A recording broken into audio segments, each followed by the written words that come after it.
영적 경건, 다시 말하면은 경건이란 우리 삶 속에 실천적인 여러 가지 시험 가운데에서 견디는 실천적인 삶과 그리고 또 언어 생활을 통해서 증명이 됩니다.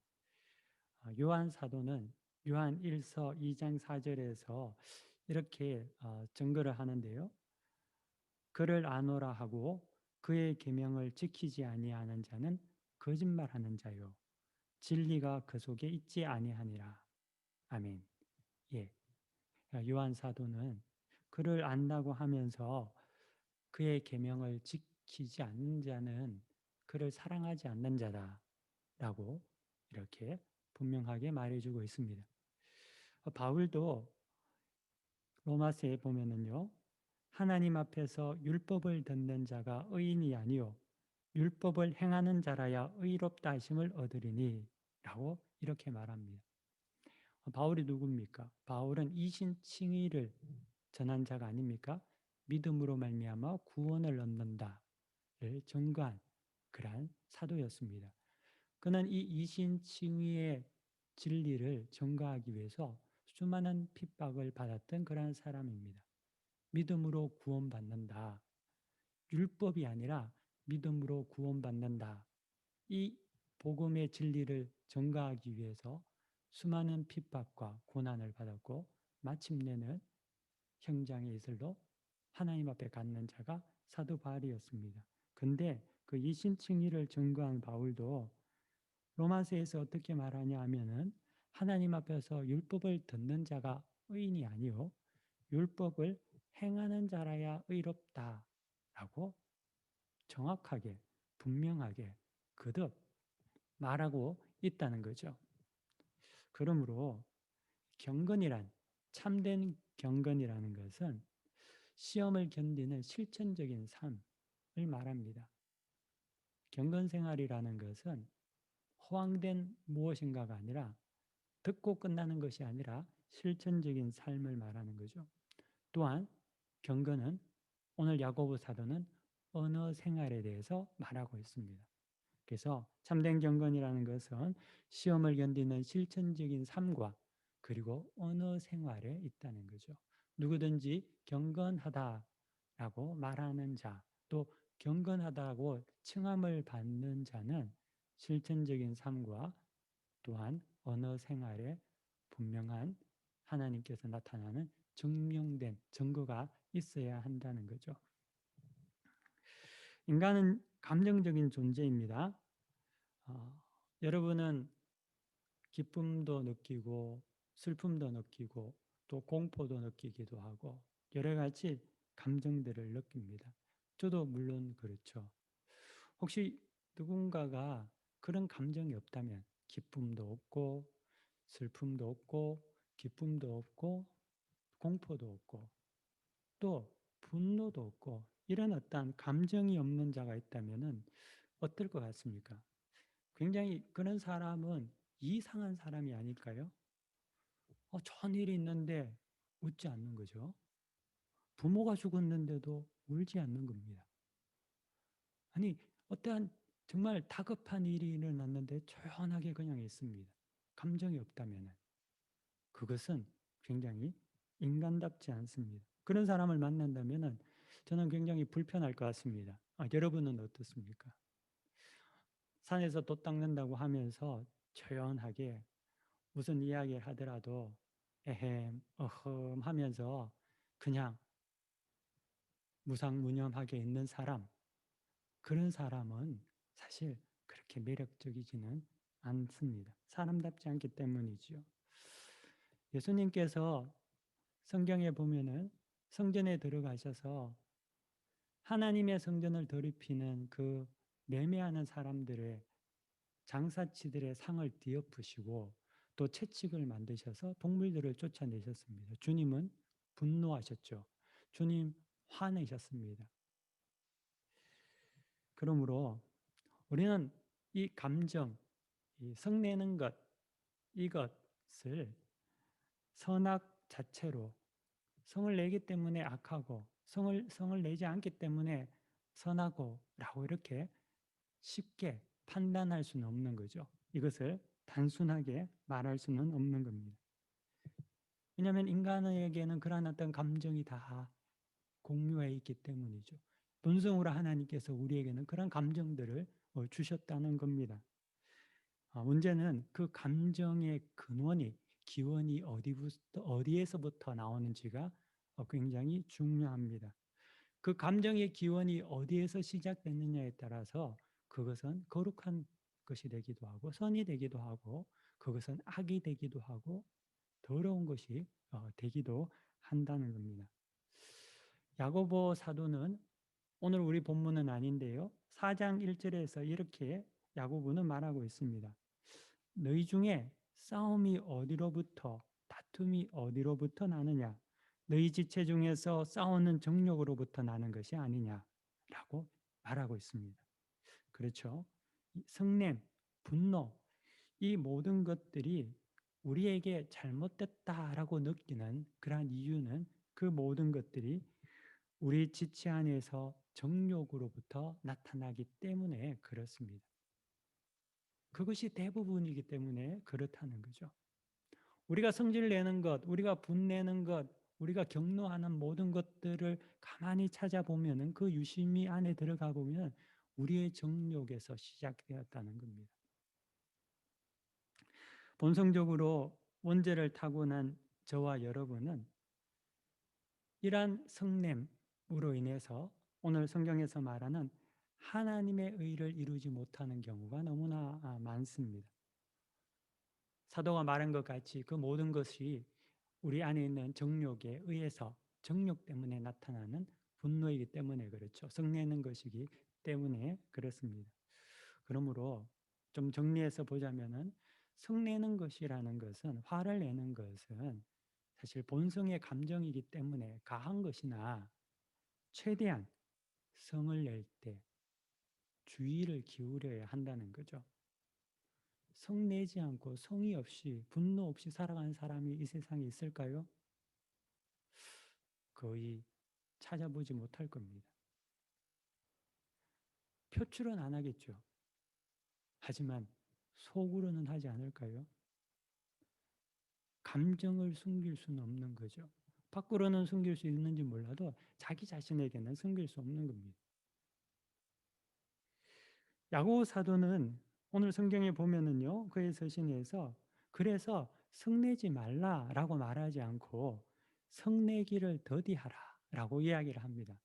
이 성내지 말라라는 것은 성은 본성적인 감정이고 우리에게 하나님께서 감정의 하나로 주신 본성의 것이기 때문에 성내는 것, 이라는 것들은 우리의 감정의 하나지만 감정의 하나로서 그것을 없앨 수는 없는 거죠. 하지만 그것을 제어해야 한다는 겁니다. 그것을 통제해야 한다는 거죠. 분노가 본성적인 것임으로 인정합니다. 그래서 사도는 성내지 않을 수는 없지만 분노할 때, 성내게 될 때 심사숙고를 해야 된다는 거죠. 생각하라는 겁니다. 그때 우리는 시험에 빠지지 않고 사탄의 놀이개가 되지 않는다는 겁니다.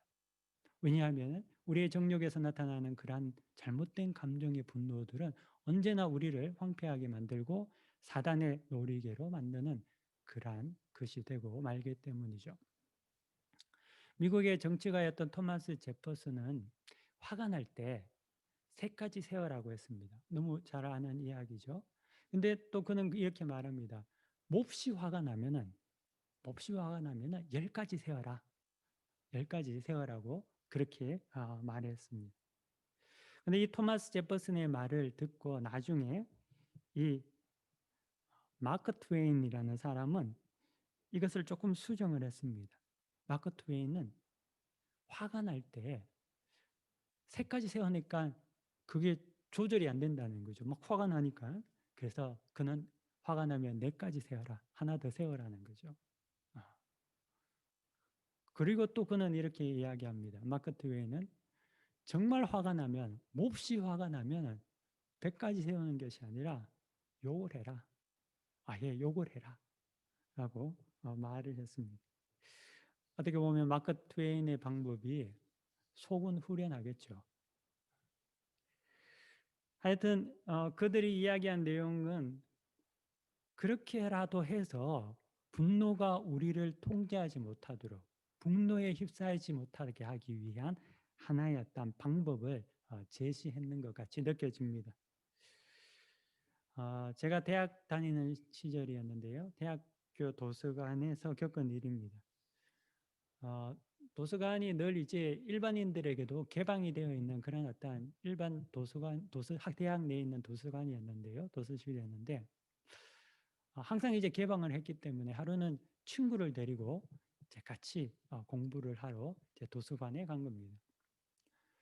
근데 하필 그날에, 물론 그 친구는 같은 대학에 다니는 학생은 아니었죠.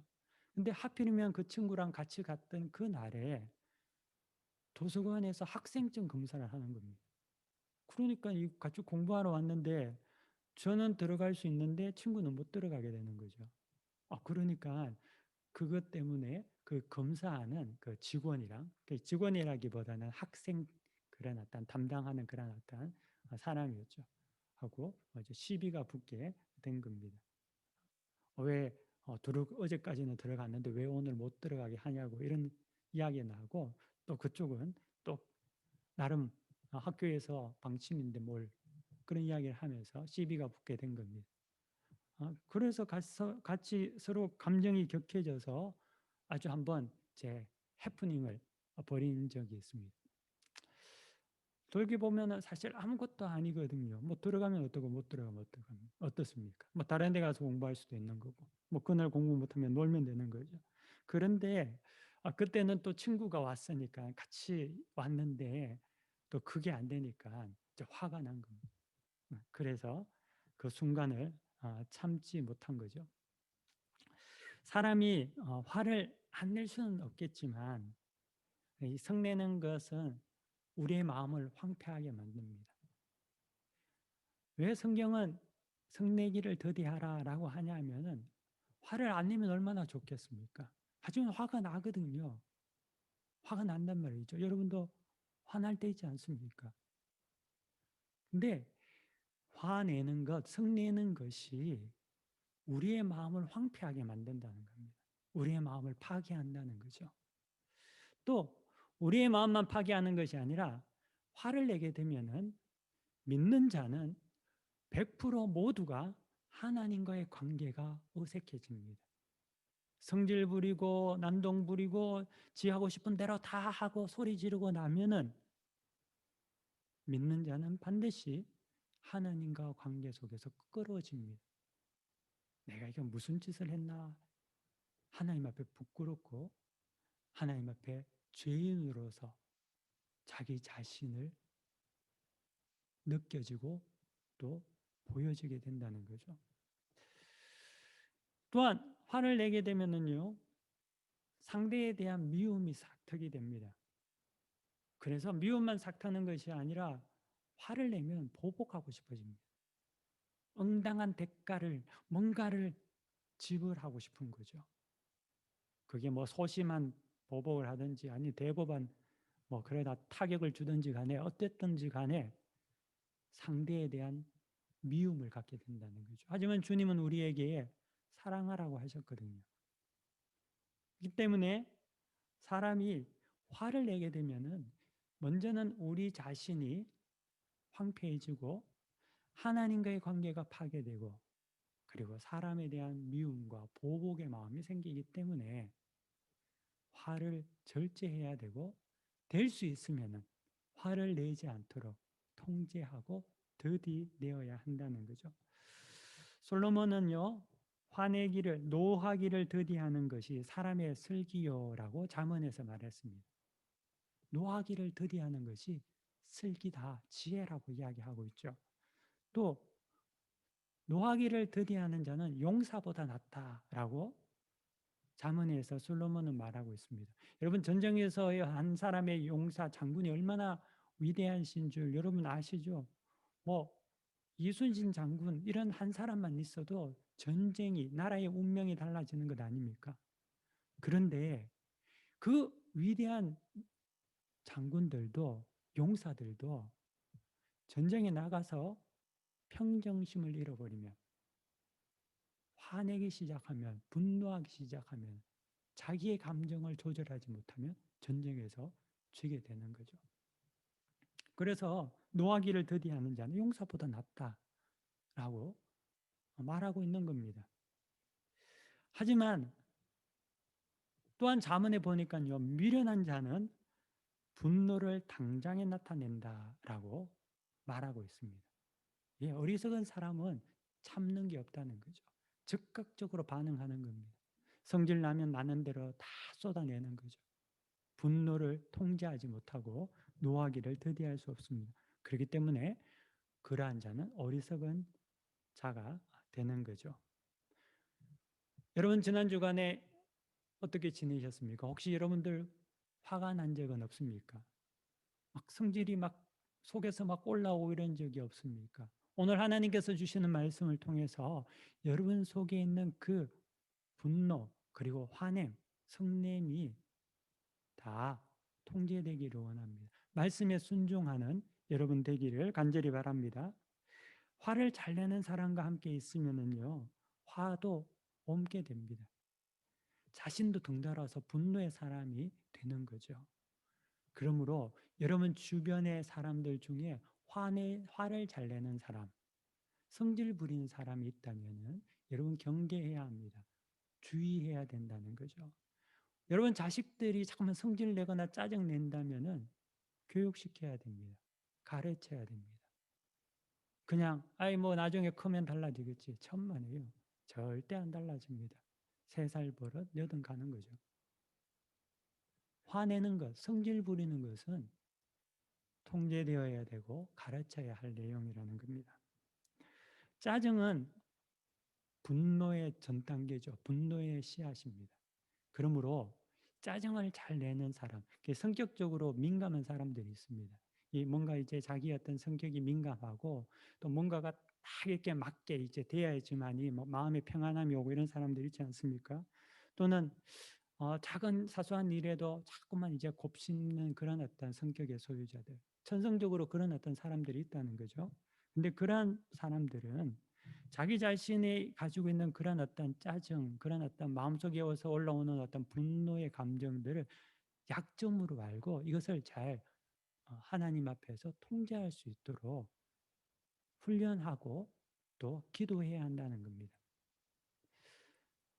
부부 관계에도 쉽게 막 짜증 내는 사람들이 있잖아요. 그래서 그 짜증을 통해 가지고 가족들이 막 눈치 보고 건강한 것이 아니죠. 그것은 모든 것들을 파괴하는 그런 요소가 되는 겁니다. 그것을 방치할 수는 없는 겁니다.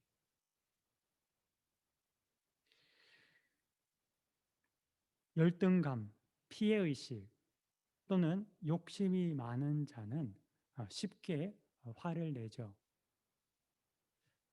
그러므로 나에게 그런 약점이 있다면 내가 열등감으로 인하여서 누군가 그 어떤 부분을 내가 가지고 있는 그 엉어리를 건드리면 폭발하거나 또는 뭐 비교의식이 있다든지 아니면 피해의식이 있다든지 또 욕심이 너무 많아서 뭔가가 내 뜻대로 안 되면 자꾸만 화를 내고 막 분노가 자꾸만 쌓이고 미움이 막 올라오는 그러한 어떤 약점이 있는 자는 오늘 성경에서 말씀하신 것 같이 성내기를 더디하고 하나님의 말씀에 순종해야 한다는 겁니다.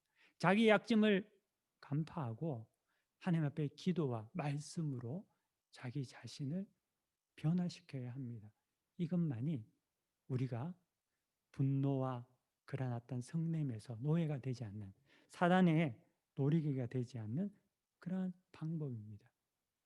오늘 이 말씀을 듣는 여러분들은 분노와 성냄을 하나님의 말씀으로 순종함으로 통제할 수 있는 자가 되어야 합니다. 여러분 중에 그런 사람이 있다면 천성적으로 성질을 안 내는 사람들도 있습니다. 분노를 잘 나타내지 않는 사람들도 있습니다. 그런 사람들도 있지만 아닌 사람도 많다는 거죠. 만약에 그렇다면은 오늘 말씀에 여러분들이 순종함으로 여러분 자신을 하나님 앞에서 드릴 수 있는 자가 되어야 된다는 거죠. 참된 경건은 무엇입니까? 하나님 앞에 실천적인 삶을 말하는 거거든요. 그러므로 우리가 함께 하나님 말씀에 순종해야 합니다. 사람들 중에는요, 성질을 돋우는 자가 있습니다. 화를 자꾸만 돋게 만드는 그런 사람들이 있습니다. 예를 들면은 과격한 말을 한다든지 또는 대화 중에 빈정된다든지 상대의 약점을 의도적으로 폭로한다든지 거짓말을 하거나 이간질을 하는 자, 또한 무례한 사람들, 또 어떤 일을 맡겨놓았는데 그 일을 무책임하게 하고 그로 인해서 어려움을 다른 사람이 피해를 입게 하는 자들, 또 자기 중심적으로 행동하는 사람들, 또 늘 신뢰를 저버리고 배신하는 사람들, 이러한 사람들은 화를 돋구는 자들이죠. 분노를 일으키는 자들입니다. 이러한 사람들, 이러한 자들이 되어서는 안 되는 겁니다. 먼저는 여러분이 이러한 자가 되어서는 안 된다는 겁니다. 화를 돋우는 사람. 아니, 자기가 문제는 다 일으키고 화내는 근원이 되었는데, 불씨가 되었는데, 그것을 보고 다른 사람이 속상해하고 마음 아파하고 그것에 대해서 이야기하면 도리어 화낸다고, 안 좋은 소리 한다고, 이렇게 말하는 자, 그럼 더 화나겠죠. 그런 사람을 보면. 그러므로 첫째는 그런 사람이 되어서는 안 되고, 둘째는 그런 사람을 경계하고 그런 사람을 피해야 합니다. 주의해야 한다는 거죠. 지혜를 갖고 우리가 우리 자신의 화를 통제하고 또 사람들을 또 주의하고 그런 하나님께서 우리가 더욱더 하나님 앞에 온전한 사람으로 세워질 수 있도록 우리가 실천적인 삶을 우리가 살기를 원합니다. 자, 성경 계속 보도록 하겠습니다. 자, 21절 여러분 보십시오. 그러므로 모든 더러운 것과 넘치는 악을 내버리고 너희 영혼을 능히 구원할 바 마음에 심겨진 말씀을 온유함으로 받으라. 아멘. 예, 사도는 모든 더러운 것과 넘치는 악을 내버리고 영혼을 능히 구원할 바 마음에 심겨진 말씀을 온유함으로 받으라라고 이렇게 권면합니다. 자, 이 말이 뭐냐면은요. 하나님의 말씀이 내게 임할 때, 이 말이 왜 하나님 말씀이 나에게 임하냐면 내가 범죄했거나 내가 실수했거나 내가 실패했기 때문에 그 하나님의 말씀이 나에게 임하게 될 때 그때 격분하지 말고 다시 말하면 더러운 것과 넘치는 악을 내 속에 있는 모든 것들을 버리고 온유함으로 받아들여라 라는 말씀입니다. 하나님의 말씀이 하나님의 진노가 우리에게 임했을 때 그 하나님의 진노에 대해서 내가 다시금 분노하며 대적하지 말고 온유함으로 받아라 라는 말씀이 21절 말씀이라는 거죠. 예수님께서 바리새인들과 대제사장들의 무리를 꾸짖었습니다. 정말 하나님의 말씀을 갖고 농락을 한 거였거든요. 자기들이 쳐놓은 모든 거물에 인해서 하나님을 진실로 믿기를 원하는 자들이 믿을 수 없는 지경에까지 타락시켜 버렸습니다. 주님은 분노하셨죠. 그리고 그들을 꾸짖으셨습니다. 그러면은 주님께서 그들을 꾸짖으셨을 때 그들이 그 말씀을 듣고 회개함으로 받아들이고 하나님 앞에 주님 앞에 나왔다면 얼마나 좋았겠습니까? 근데 그렇게 안 됐다는 거죠. 받아들이기는커녕 도리어 그들이 더 분노하며 결국에는 예수님을 십자가에 못 박게 하지 않습니까? 죽이는 그러한 자들이 되지 않습니까? 사도는 우리 영혼을 구원할 말씀이 임할 때 넘치는 악을 버리고 온유한 마음으로 순종하며 받으라라고 권면하고 있는 거죠. 제가 지금까지 목회를 하면서 책망을 받고 권면을 받고 그것을 듣고 회개하고 깨닫고 돌아온 사람은 10명 중에 1명 있을까 말까 할 정도로 거의 그런 일이 없었습니다. 대부분의 사람들은 책망을 듣거나 권면을 들으면 분노하거나 화를 내거나 그리고 대들거나 교회를 떠나게 되는 거죠. 제가 만났던 분들 중에서 딱 한 분이 책망과 권면을 듣고 그 말씀에 순종해서 다시금 저와도 좋은 관계를 이루고 정말 귀한 동력자로 그렇게 세워진 분은 딱 한 분뿐이었습니다. 근데 그분이요, 저보다 나이가 한참 많으셔서 제 아버지뻘 되는 분입니다. 근데 그분은 장로님이신데요. 그리고 또 그분이 뭐 그렇게 세상적으로 지위가 없는 분도 아닙니다. 그분은 한국전력에서 지점장까지 하신 분입니다. 그럼에도 권면을 받았을 때 그 권면을 듣고 순종함으로 하나님의 의를 이뤘고 저하고는 지금까지 얼마나 귀한 동력자이고 사역자인 줄 모릅니다. 여기까지 오셔서 침술 봉사도 하고 그렇게 하셨던 분입니다. 여러분, 그런 사람이 없다는 겁니다. 하나님의 말씀이 임했을 때 온유함으로 받아들일 수 있는 그러한 자들이 정말 찾아보기 힘들다는 거죠. 제가 교육전도사 시절 때 우리 고등학교, 중고등학교 학생들을 데리고 수련회를 간 적이 있습니다. 수련회를 이제 가는데 제 보조교사로 이제 갓 고등학교를 졸업한 대학교 1학년이 된 여학생이 보조교사로 따라왔습니다. 그래서 이제 수련회가 이제 진행이 되고 있는데 선생님 그리고 학생들이 저한테 와서 이제 그런 이야기를 하는 겁니다. 그 보조교사로 따라온 그 여학생이 여자 보조 선생님이 그 남친이 고3 남자애가 하나 있었다는 거죠. 그 교회에 청소년부에. 그러다 보니까 이 둘이가 이 밤마다 연애한다고 수련회 와서 만나서 그렇게 시간을 보내고 있는 겁니다.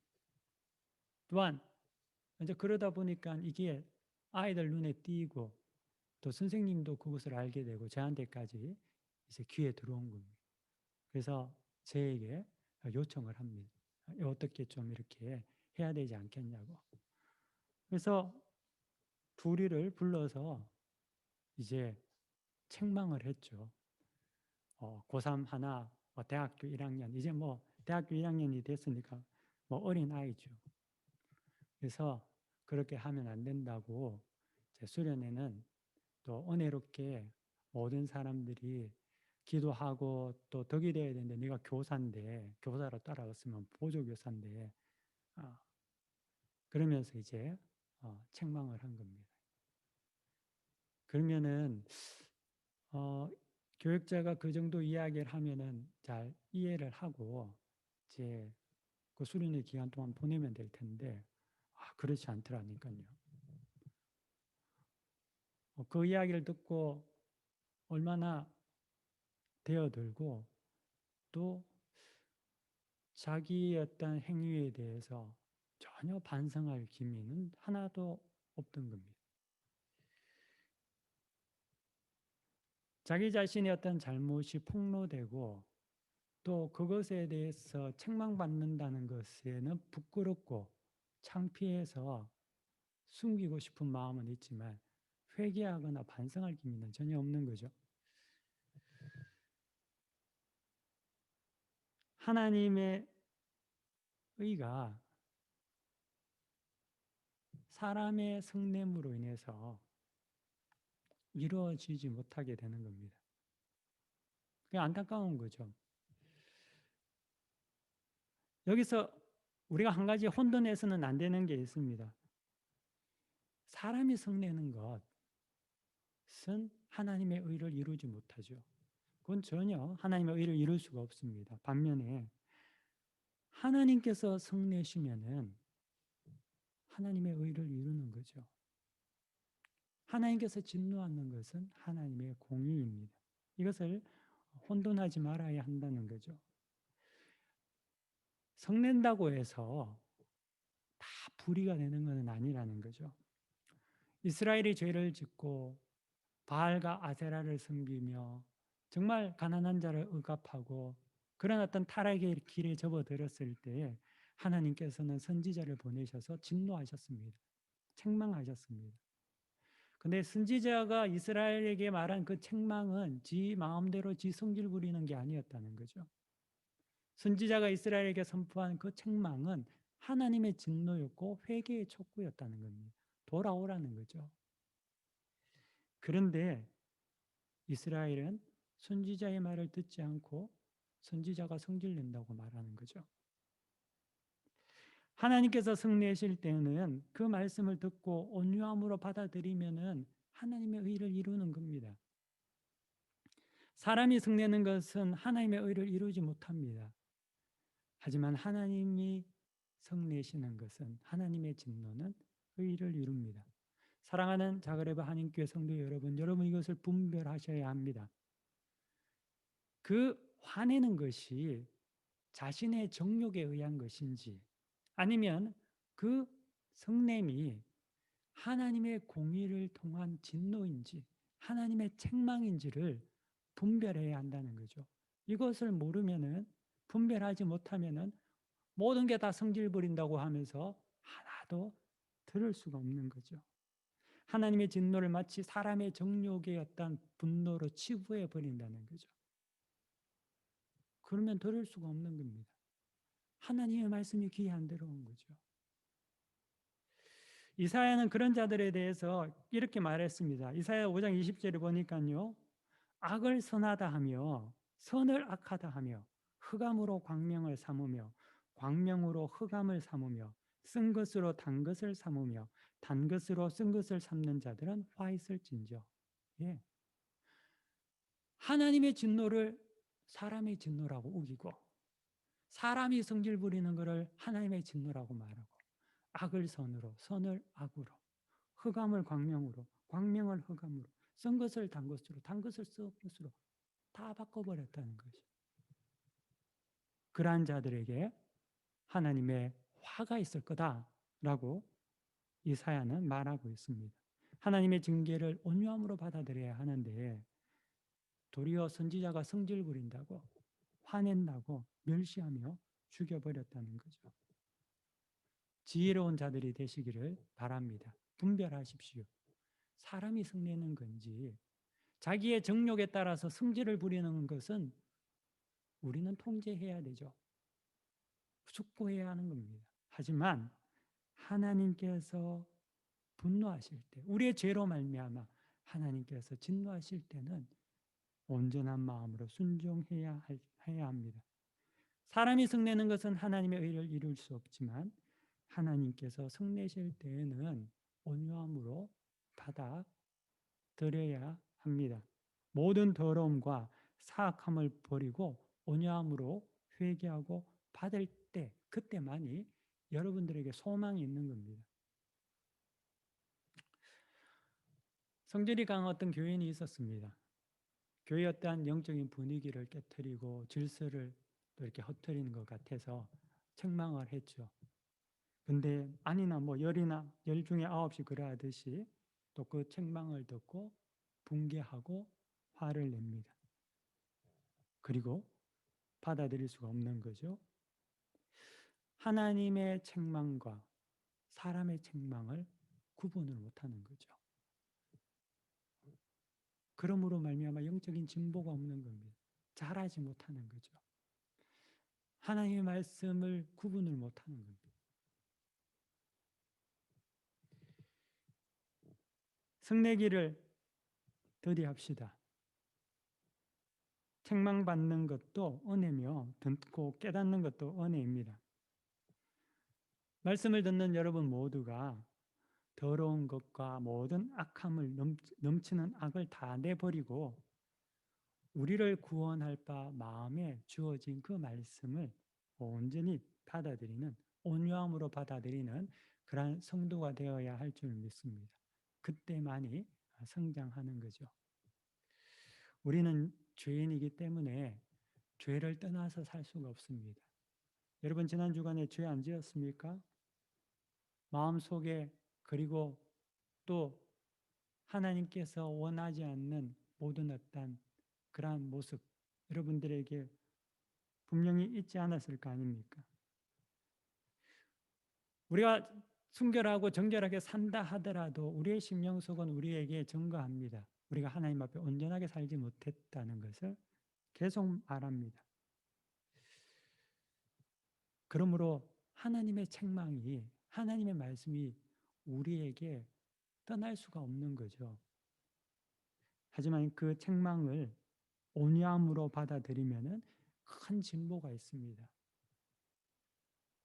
여러분들은 하나님의 말씀이 여러분들에게 임할 때 온유함으로 받아들일 수 있는 그러한 영적인 진보를 이루는 성도들이 되시기를 축원합니다. 그래서 믿음이 자라기를 바랍니다. 그리고 그 가운데 승리하시기를 바랍니다. 사람들이요, 갈수록 심령이 강팍해지고 다급하고 분노를 조절하지 못합니다. 여러분 뉴스 보셨죠? 성질 나면은요, 집에 불 지르고 성질 난다고 우는 애기 벽에 던지고 성질 난다고 지나가는 사람들 때리고 패는 게 지금 이 시대 아닙니까? 아무도 관계도 없는 사람에게도 그런 짓을 합니다. 성질 나면은요, 욕합니다.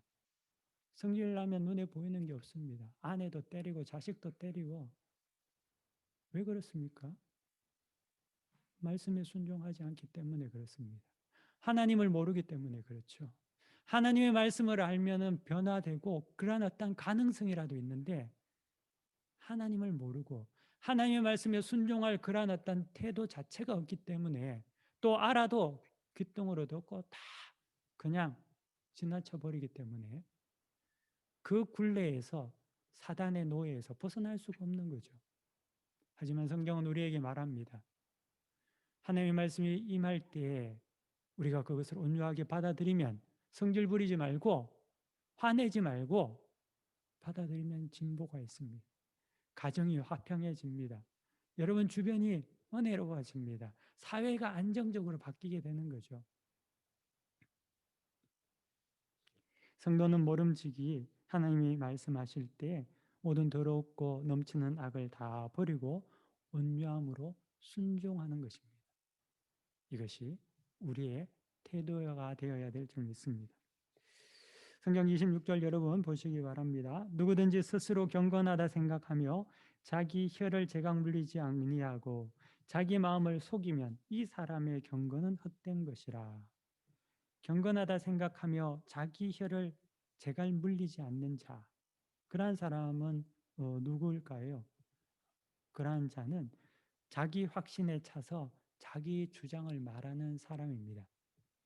그래서 타인의 말을 경청할 수가 없는 거죠. 왜냐하면 내가 생각하는 게 너무 가득 차서 남 이야기를 들을 수 있는 여유가 없는 것입니다.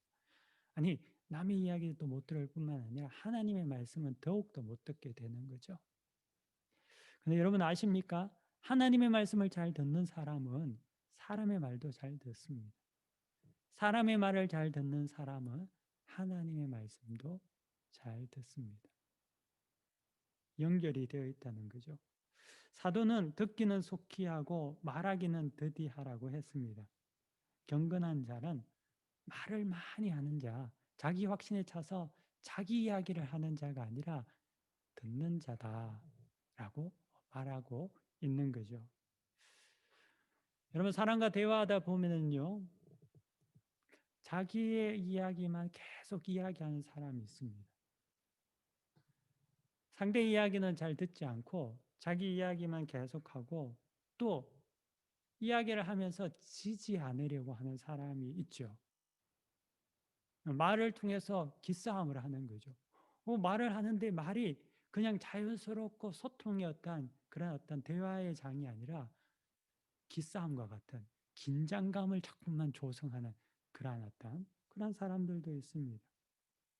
또 자기 생각과 다르면 중간에 끊어서 자기 말을 하고 치고 들어오고, 또 이야기를 들으면서도 자기 생각과 다르면은 고개를 숙인다든지 아니면 딴 생각을 한다든지 또 눈빛을 가지고 빈정거린다든지 그런 어떤 자도 있습니다.